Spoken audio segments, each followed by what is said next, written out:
السلام عليكم حبايبي، عاملين ايه؟ يا رب تكونوا بخير وبصحة وسعادة. ويا رب كل واحد نفسه في حاجة ربنا يحققها له ان شاء الله. اللهم اصلح لي شأني ولا تكلني الى نفسي طرفة عين. النهاردة يا جماعة قلت اعمل معاكم وصفة جديدة. هي مش اكل، هي حاجة بتملى البيت خير وبتملى البيت يعني خير. لان احنا ساعات بندور على حاجة نفطر بيها وبنبقى محتارين نجيب نفطر ايه وملناش نفس. فانا قلت اعمل كام قرصة كده، هو مش كتير بس انا قلت اما اعمل حبة صغيرين نفطر بيهم كده من وقت للتاني. وان شاء الله يعجبكم طريقتي، وبالهنا والشفا يا رب على اللي ياكل. دلوقتي انا جبت نص كيلو دقيق بس يا جماعة، وحطيته هنا في البولة، واحط عليه 3 معالق سكر، واحط عليه معلقة ملح. اجيب بس المعلقة احط قدامكم 3 معالق سكر، وبعد كده معلقة ملح ممسوحة، يعني مش مليانة أوي، يعني ممكن نقلل كمان تبقى معلقة ملح إلا ربع، ونحطها على الدقيق بس كده زي ما انتوا شايفين اهو. محطتهاش كلها. وبعد كده هجيب كيس بيكنج باودر واحط منه معلقة صغيرة برضو بتاعة السكر، بنحط بيها السكر أو الشاي. معلقة اهي، حطيت معلقة وربع مش معلقة، ماشي. و... وبعد كده هقلبهم كويس. بعد ما اقلبهم كويس طبعا انا هسخن ميه في الكاتل اللي جنبي، هدفيها ميه دافيه زي دمع العين كده. وطبعا هجيب الخميره، حطيت برضو معلقه وربع خميره في شويه ميه كده دافيين برضو، وقلبتهم كويس واحطهم. ودي كوبايه سمنه على زيت، كوبايه مش كبيره يا جماعه، كوبايه مج صغير يعني من اللي بنعمل فيه النسكافيه. مليته سمنه على زيت واحطه على الدقيق ده، وهحط الخميره مدوباها في شويه ميه، معلقه وربع خميره يا جماعه زي ما قلت لكم. واحطهم كلهم على بعض واعجنهم بقى، هعجنهم بقى مع بعض واخلطهم مع بعض كويس زي ما انتم شايفين كده.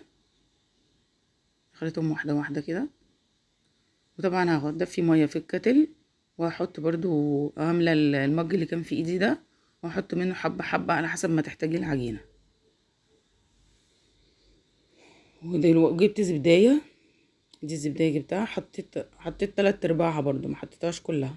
اللي عايز يحطها والله يا جماعه الحاجات دي اختياري، لو مش عايزين تحطوا الزبادي وعايزين تعجنوها بميه بس براحتكم.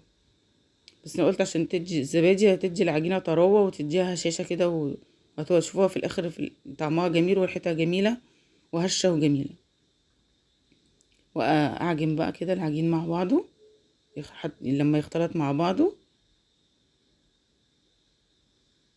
هجيب بقى الميه الدافيه، ندي المج الميه الدافيه، مش هحط كله طبعا، هحط حسب ما العجينه تحتاج مني. انا قلت اعجنهم على ايدي عشان اللي ما عندوش عجان يبقى الدنيا سهله وبسيطه بالنسبه له.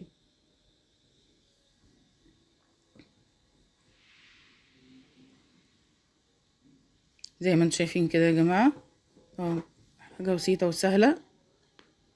متنسوش يا جماعه تدعموني بالله عليكم وتعملوا لي لايك وشير واشتراك في القناه، وتفعلوا الجرس عشان يوصلكم مني كل جديد ان شاء الله. صلوا على النبي كتير يا جماعه واذكروا الله كتير.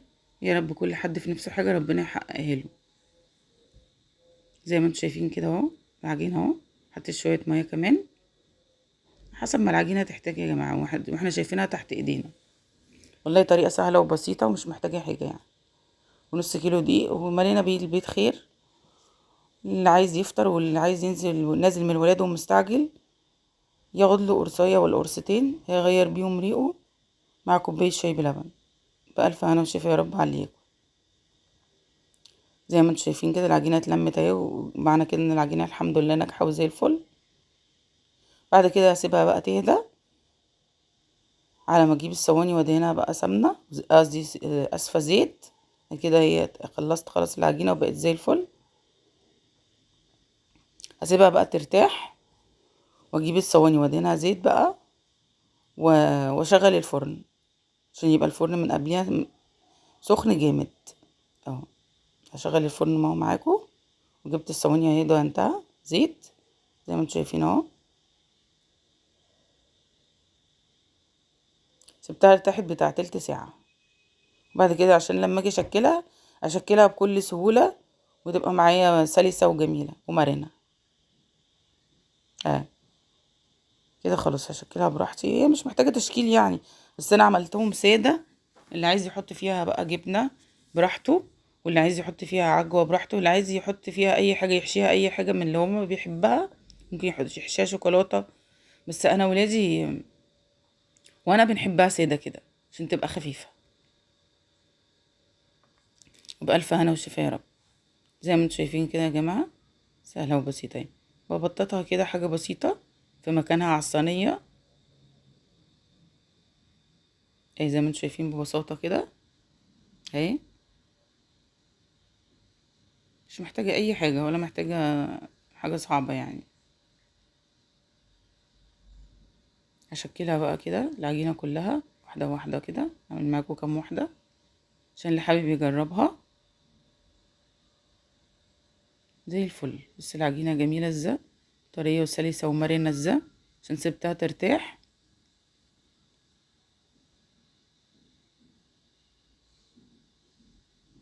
مخدوش معايا ربع ساعة وخلصت الكمية وخبزتهم يعني، وحطيتهم في الفرن وطلعتهم وطلعوا زي الفل.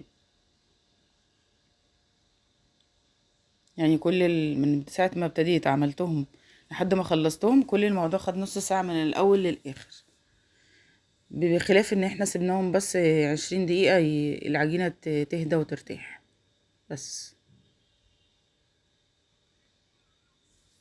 اي حد حابب يجرب هيجيب نص دقيق ويجرب فيه، ان شاء الله الطريقة تعجبكم وتنجح معاكم ان شاء الله.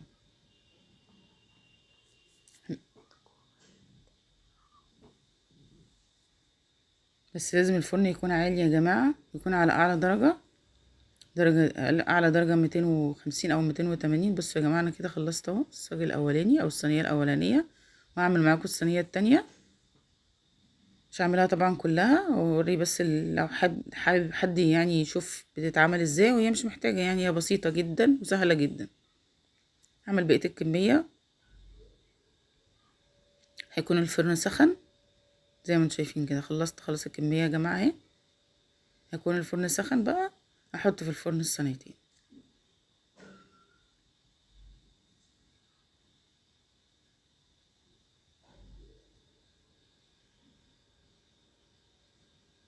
زي ما انتم شايفين كده يا جماعة، انا حاطه في تحت في الفرن الصاجة الاخرانية، انا بحط على بحط اسفل الصاجة على الدرجة الاولانية اهي، زي ما انتم شايفين كده من الفرن عشان تستوي براحتها،